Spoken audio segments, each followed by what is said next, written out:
Welcome to the Lead Every Day show. Our mission is to see a world well led. And our strategy to get there? To empower leaders like you to lead every day. So let's get to work. Welcome to the Lead Every Day show. I'm Randy Gravitt. I'm Mark Miller. And we're talking today about the bad leader that you might be following today. They're unorganized, they're demanding, they're overbearing, they're a mess. And you fill in your blank. I mean, you've got your boss and you're like, he's this way, she's that way. What do you do when you get in a situation like that? Because you can't just quit. I mean, you can, but that's probably not always the answer. What do you do, Mark, when you have a leader that's not doing what they should? And let's start today just by reminding everybody who's listening that everything really does rise and fall. And we didn't say it first, but it starts with leadership. And when leaders get it right, it's so good for everybody. When they don't get it right, it really is a mess. It's a mess. Use your word, it is. So what do you do when you have that leader that you're going, I'm not sure that this is not working for me? How do you handle that? Well, I've got some thoughts. They have great questions, don't they? Great questions.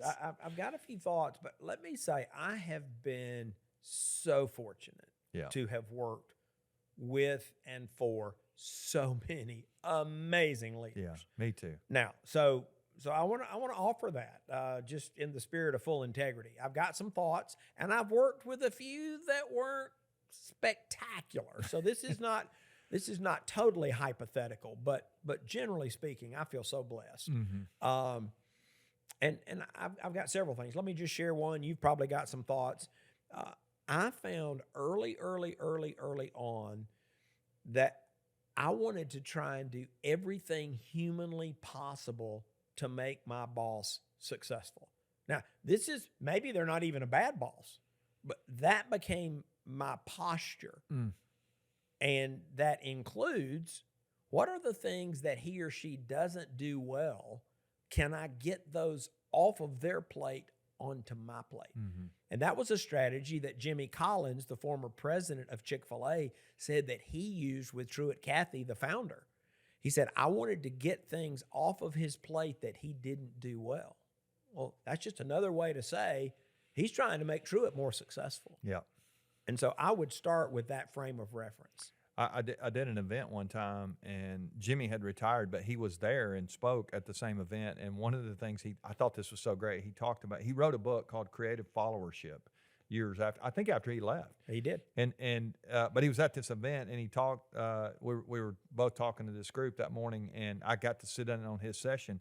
And he said, one of the things you can do if you're in one of these similar situations, what we're describing, he said, fire your boss. So you get to choose. I mean, you have one career. You get to choose who you give it to and who you're working for. And he said, if you can't, with integrity, follow this person, and we'll say it gets to a toxic place. Like some of you listening, you may be at a place where it's toxic, and if that's the case, you have permission to leave and to do whatever you need to do. Sure. But assuming it's not toxic, I think. Then now I've got to ask myself, what is it that's causing this? Is this just the way this person is? And some people might say this guy's demanding, this woman is, overbearing. I mean, whatever. If I'm not careful, I will not be as demanding maybe as this person is, or what really is going on here is maybe I'm passive. I'm not setting goals. I'm not comfortable. I'm a relational person. This is a highly results person. We talked about that a couple of weeks ago. Highly results person. Maybe they're struggling on the relationship side, and I'm not giving them a pass for that, but maybe I need to step up my game here too. And as we think about making them successful, we've got to work together. It's a complementary relationship. So sometimes my frustration with them, again, if it's toxic, that's a whole different deal.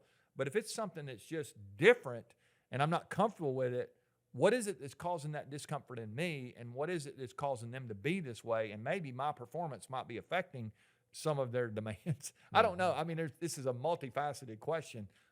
Again, I love these questions they send us, but I'm just processing this in a lot of different ways. And I think sometimes we have to ask ourselves, what's causing this? Sure. I think, and maybe if it is a personality thing, we probably get past that.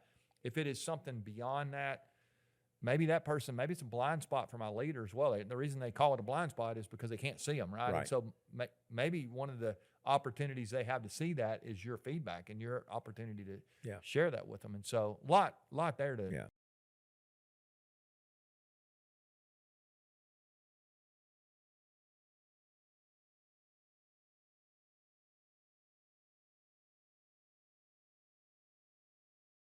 strategic Yeah. and you can be purposeful as you try to remedy whatever the issue or the concern is. Yeah.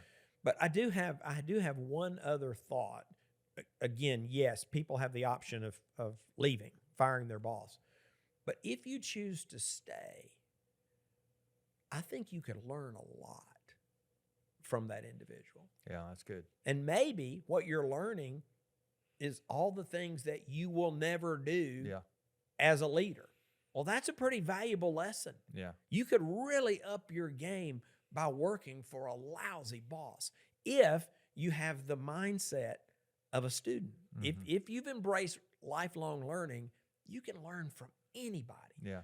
Don't waste that opportunity just because the person may or may not be competent. Yeah, and I'll speak to your career a little bit. Mine's the same way. I mean, we've worked for lots of different people, and I think you just remind yourself that most of the time it's seasonal. You're not going to work with this person forever, possibly. It's highly unlikely that you will. It's 2 years, 6 months, 5 years, whatever. Each one of those seasons is an opportunity to put more stuff in your tool belt. It's a more classroom. experience, it's a classroom, exactly right. And then you have this beautiful career over, decades, and you've just learned all along the way, everywhere you've been. You become a pretty wise leader if you process that correctly and you're able to filter some of that and, implement it to I'm not going to do this. I am going to do that. I mean, it's I'm going to do this differently. I think that's a good reminder. Any final thought here? If you got somebody hard you're working with? Well, I would probably have a conversation Yeah. with the leader. Yeah. And might even ask them, what do you think I can do to help you be more successful? That's good. Are there things I do that frustrate you? Are there things I do that I need to do better, that I need to be more intentional and more purposeful? Somewhere in that conversation, you may have an opportunity to give them some feedback and say, when you tell us we're going to meet on Thursdays at noon and you show up at 12:45, that's like hard for the whole team. Yeah. And you can say that if you build the right relationship and you have even a modicum of trust, you can tell a leader, hey, this is not helpful when you're 45 minutes late to a meeting. Yeah, that's great.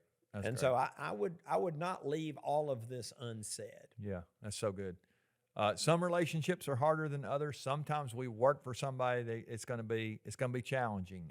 But there are so many things we can learn from that, and I hope you'll lock into the opportunity you have right now. Get better every day. Just do everything you can to get better. I think you'll be well on your way. We're going to come back tomorrow. We got one more day here. The question is, I'm going to go ahead and give you the question. The question is, what are some of the books you guys would recommend other than your own that a leader would read? We're going to give you a little bit of a recommended reading list here as we come into the end of the week. It'll be fun tomorrow.